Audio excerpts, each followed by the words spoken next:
Okay mga guys, ready for setup naman.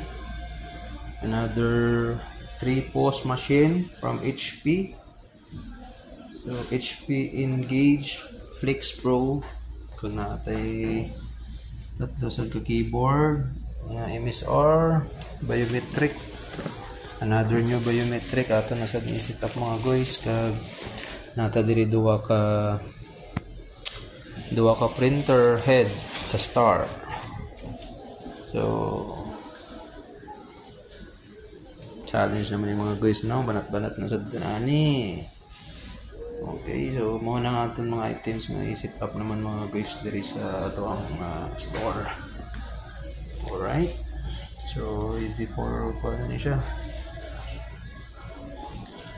configuration aton sa na ipang configure naman. Alright.